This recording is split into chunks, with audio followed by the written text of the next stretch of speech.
What's up, guys? Today for Whiteboard Wednesday we're going to continue on with the follow-through, part 6 of our improving baseball pitching in the weight room. So for the follow-through, it begins after the ball actually is released from the arm and your body's going to stop moving at the end. It's going to include deacceleration of the shoulder, your scaps controlling that eccentric movement, the elbow finishing extending, your obliques controlling rotation, your lead leg stabilizing the body, and your hip extensors are actually controlling all that forward momentum. So before we've actually covered the scap control in the other one, so I'm going to skip over like exercises for that. We also covered the obliques over rotation, all exercises like pile-offs or chops, things like that. Lead leg stabilizing the body. The other important thing to look at from that standpoint is the internal rotation on that lead leg at the hip is going to be very important because that's allowing you to actually pivot on that leg and finish the throw. So deacceleration exercises of the shoulder, you're talking eccentric internal rotation exercises, shoulder external rotation drop catches. If you haven't seen a drop catch before, you're going into external rotation laying down, dropping a weight or a weighted ball, and then catching it going into internal rotation.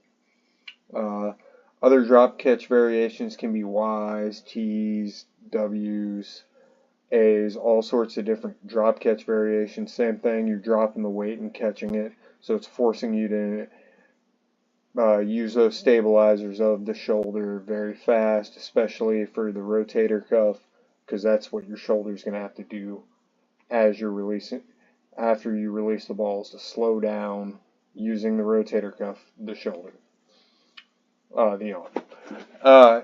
External rotation, internal rotation dribbles. Those are where you have a band up on set up and you're actually taking your arm back and forth as fast as you can in the basically ranges of your shoulder. So it's teaching you to turn those muscles on and off very quickly, which actually will help improve like velocity, but more importantly help you get used to turning those muscles on to help deaccelerate the shoulder.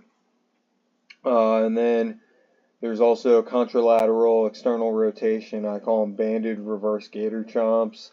It's more of a specific exercise that it's going to be hard to find videos of. I think I have one up online. Now when we're looking at elbow work, or as I like to call it, fill the sleeves, you're talking bicep, tricep exercises, different variations where putting the shoulder at end range is best. So a lot of people don't like doing arms with their pitchers.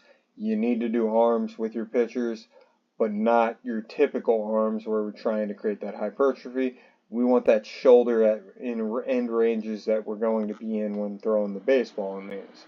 So as you can see, like a one-arm high arm curl up top, or even like a cable tricep kickback, we're trying to get the shoulder in that end range. So there's a benefit to it from a throwing component, but we still need strong biceps and triceps because we're going to have to slow up that elbow in the throw. And then you're talking hip extension. We can improve that through different hip thrust variations, bridge variations, or even working some mobility with it where we're going up in a glute bridge with an overhead cross body reach for the lat.